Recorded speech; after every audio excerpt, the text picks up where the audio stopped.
Bonjour et bienvenue à toi dans cette nouvelle vidéo de mathématiques.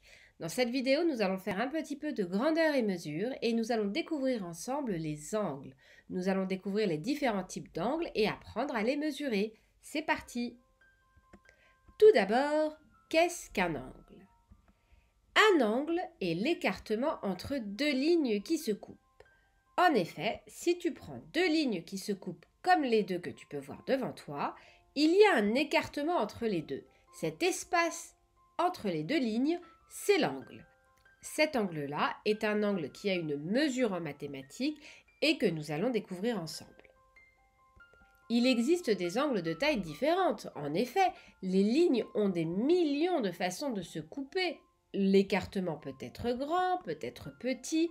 Il existe donc des angles de taille différentes. Un angle va se mesurer en degrés. On dira que l'unité de mesure de l'angle est le degré. Maintenant, comment mesurer un angle?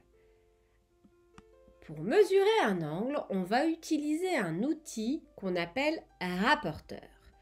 Un rapporteur est une sorte de règle arrondie, comme celle que tu peux voir devant toi. Cette règle est donc un rapporteur.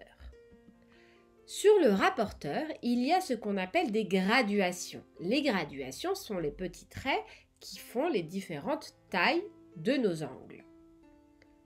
Un trait correspondra à 1 degré, comme tu peux le voir devant toi. Pour mesurer un angle, on va placer le rapporteur au croisement des lignes. Regarde bien comment nous avons fait glisser notre rapporteur. Il est venu se placer exactement au centre de l'intersection. Le centre du rapporteur est venu se placer au centre de l'intersection et nous avons mis le zéro du rapporteur posé sur la ligne du bas de manière à mesurer l'écartement de nos deux lignes. Ensuite, il nous suffira donc de lire la mesure que la seconde ligne atteint. Ce sera la mesure de notre angle, comme tu peux le voir. Alors, peux-tu me donner la mesure de cet angle-là?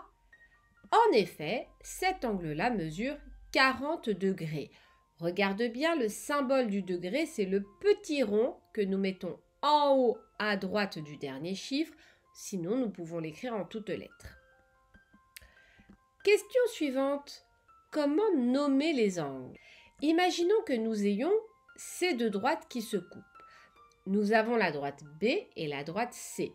Elles se coupent toutes les deux en un point A. En rouge, comme tu peux le constater, j'ai marqué l'angle. Comment s'appelle cet angle-là?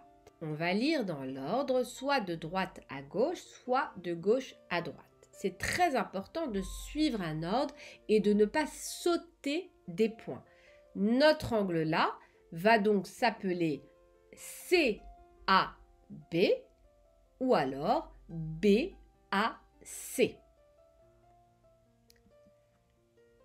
À ton tour maintenant, nomme l'angle rouge dans le triangle suivant.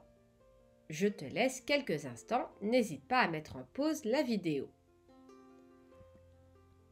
L'angle s'appelle soit AOB, soit BOA. Et tu constateras que nous avons mis une sorte de chapeau au-dessus du sommet O. C'est pour bien insister sur le fait que c'est cet angle-là que nous sommes en train de nommer. Question suivante. Quels sont les différents types d'angles? Tout d'abord, il y a ce qu'on appelle l'angle nul. L'angle nul, sa mesure est de 0 degré. L'angle nul, c'est lorsque nous posons le rapporteur au niveau de l'intersection des deux lignes et que nous constatons que la seconde ligne, finalement, est elle-même sur le zéro. La mesure est de 0 degré.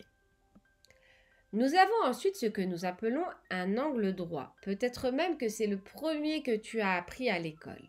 L'angle droit est une mesure de 90 degrés. C'est l'angle le plus connu de tous les angles. En effet, on le reconnaît facilement à sa forme un petit peu carrée. Peut-être même me diras-tu que tu as utilisé un autre objet pour vérifier que ton angle était droit. Et cet objet s'appelle une équerre. On utilise souvent l'équerre, bien plus que le rapporteur, pour vérifier qu'un angle est droit. L'angle aigu est un angle dont la mesure est inférieure à 90 degrés. Sa mesure est comprise entre 0 degré et 90 degrés, borne exclue. En effet, l'angle de 0 degré, nous venons de voir que c'est un angle nul. L'angle de 90 degrés, nous venons de voir que c'est un angle droit. Eh bien, tout ce qui se passe entre les deux, c'est un angle aigu. Il faut voir l'angle aigu comme un angle à petite ouverture. L'angle obtus. L'angle obtus est un angle dont la mesure est supérieure à 90 degrés. Sa mesure est donc comprise entre 90 degrés et 190 degrés. Là encore, borne exclue. Dès que la mesure est supérieure à 90 degrés et inférieure à 180 degrés, on parlera d'angle obtus. Là encore, petit moyen mémotechnique, vois l'angle obtus comme un angle à grande ouverture. L'angle plat. À ne pas confondre avec l'angle nul. L'angle plat, c'est lorsque les deux lignes sont écartées au maximum, comme si elles faisaient un grand écart en gymnastique. La mesure de l'angle plat est de 180 degrés. Sa mesure est donc la totalité de ton rapporteur, elle est de 180 degrés. Voici en synthèse ce que tu dois retenir de cette petite vidéo. On utilisera un rapporteur pour mesurer les angles en mathématiques. L'unité de mesure des angles est le degré. Un angle nul est un angle de 0 degré. Un angle plat est un angle de 180 degrés. Un angle droit est quant à lui un angle de 90 degrés et on utilise plutôt une équerre pour vérifier qu'un angle est droit. C'est plus rapide, plus évident et plus pratique pour toi. Un angle aigu est un angle à petite ouverture. En mathématiques, c'est un angle compris entre 0 et 90 degrés, borne exclue. Un angle obtus, quant à lui, est un angle à grande ouverture, dont l'ouverture est supérieure à 90 degrés, mais inférieure à 180 degrés.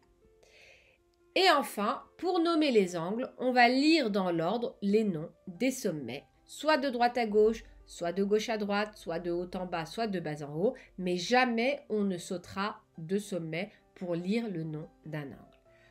Voilà, c'est tout pour cette courte vidéo de grandeur et mesure. N'hésite pas à la repasser depuis le début pour revoir les différents types d'angles et la manière de les reconnaître. Pour ma part, je te dis à très bientôt.